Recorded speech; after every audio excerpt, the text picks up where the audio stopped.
All right, everyone, we have a stunning revelation from AOC. She's not supposed to say this out loud. I'm sure that she got a little bit of flack from the neoliberals after making this particular comment. You go to the link in the description. It's a video clip of AOC. What she's saying. Well, I think it's lovely, this case against Donald Trump, because it's taking him off the campaign trail. We all know that that's the primary purpose of the persecution of Donald Trump, but to have an elected official, think about this. This is an elected official. There are some Trump fans in her constituency, although not many of them. She comes from a fairly safely blue area, of course, in her congressional district. So you're throwing them under the bus. You are effectively admitting that it pleases you to have a presidential candidate being purposely taken out of the campaign because they are incapable of traveling as widely as they would like because they have to keep going to onerous numbers of court dates. You're not supposed to say that out loud. This is an elected official. She should be censured for this, actually. To express pleasure in that happening and to call it effectively election interference and think that is a good thing, that it's ethical, that it's proper in a properly functioning republic, is pretty damning. Now, I know it's red meat to her base. Most of them do have TDS, and so for her, politically speaking, it makes sense. It's a wise decision to gloat about the fact that this is happening. But you're saying the silent part out loud that the neoliberals, at the very least, while you know that they do think it's a good thing, and that is the purpose of these cases, the case will probably fall through. They're just hoping that it lasts as long as possible. I don't think that they're too enthusiastic about the likely outcome, and I think that it probably backfires on them regardless of what that outcome is. Whether Trump is put in prison, given a slap on the wrist, Mar-a-Lago house arrest with an ankle monitor, that would be fucking funny campaign merch fodder, by the way, or whether he just gets off completely and he's acquitted on all charges, is almost immaterial at this point. They're punting. They're kicking the can down the road. They all take glee in the fact that they are attempting to bother Trump. Effectively what it is they want to show Orange Man who's boss. Oh, we can take you off the campaign trail and tie you up in legal proceedings and drain your coffers, and there's nothing you can do about it. Again, whether that works in the end for them politically remains entirely to be seen. We all know that they take that perverse joy. They like doing this to people. They're doing it to Assange right now, for example. That's effectively perpetual punishment for no crime at all in that particular case. Hashtag free Assange. But you're not supposed to say it publicly. For your own self-serving political reasons, it's good. If Rashida Tlaib, Ilhan Omar, somebody like that, or Bernie Sanders comes out and expresses this kind of view. Well, I think it's wonderful that he's there in the court over in New York. It means that he's not campaigning anywhere else. All right, it's great. Your constituents will like that because most of them are Democrats, and he'll win anyway. That's fine. You also have a national party brand, and this is really a problem almost unique to the leftoids. They have raised a stink and made so many problems for the Democratic Party.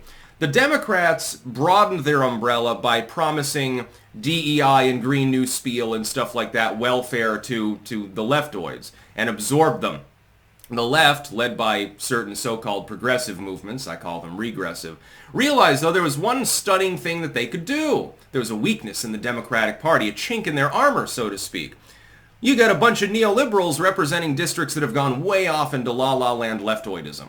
Well, we'll primary those people out. A grassroots effort, and we just talk more about those leftoid policies. Whether we follow through or not, of course, again, remains to be seen sometimes. But we go more left than the marginal left that's ruling these congressional districts and will gobble up half of Congress. They've been largely successful. The original Gang of Four, with AOC and the others, the Gang of Four is now the Geek Squad because it's like 11 people. The hard-line leftoids, they did absorb a significant amount of power within the Democratic Party. They've got a couple of senators as well now, too. They did that successfully by out-lefting the marginal left from commie-topia, basically. They went off way into Mao Zedong land, and that boded well for them in those primary fights because the constituents didn't want the normal Democratic bottom line, which is, hey, I'm going to promise you more welfare and all this stuff, and I'll give you a trickling of the things that you want if you elect me. Well, they said, no, that's not what we're electing you for. We want it all. We're not willing to negotiate. And they don't negotiate well, and it's a big headache for the Democratic Party. Great at the local level, because, Republicans can't contest these seats. The neo-libs can't re-grab those seats. They can't come in from the center and expect to get rid of Ilhan Omar, for example. They do represent the vast will of their constituency. They're moron constituencies. But you also have a federal level platform. It's like with the GOP. They've got a similar, although more diminutive problem over abortion, right? Nationally speaking, people do not want any further real attacks on a woman's right to choose. But then you have Republicans in safely red districts, especially those that are more evangelical. For them, it makes more sense to be a hardliner on the issue. In the end, you have to try to find balance and talk them back from the edge of the cliff for the sake of your party, while also allowing them to play up to their constituency. It's just pure politics. The left, though, has disproportionately done this more, and they do it with more vigor, and they're doing it on issues where the Democratic Party, they can't softball them. They end up having to come out and denounce them sometimes. It's a stunning declaration. It's really good for her politically. Again, like 75-80% of the people in her area are diehard leftoid Democrats. They love the fact that she comes out and she gloats and does the mean girl thing. And, you know, the finger wag and the head wagging, we got him dead to rights. We gonna get that orange man. They love it. National level, especially left-leaning independent voters that you need in order to win the federal election, they're not so taken up by that. They think largely that this is a bad idea, and a significant proportion, whether they support it or not is a separate issue, do label it as persecution. Some of them don't mind that because they've also got TDS, and they say, yeah, they're persecuting Trump, but he had to have done something wrong, and so we should punish him anyway. Yeah, these individual cases, of course they're persecution, but he deserves it. He's Orange Man. I've actually heard people make that basic excuse. Yeah, I know they're going after him on spurious charges, but I don't care. It's justified because he's Donald Trump. And yeah, that's really the way that the justice system is supposed to work. Justice is supposed to be blind. It's not also supposed to be deaf and dumb, although it usually is. And it's becoming a pervasive problem in our society. It's stunning that she would not have been reminded by the national level Democratic Party that this sort of commentary is not helpful during election season.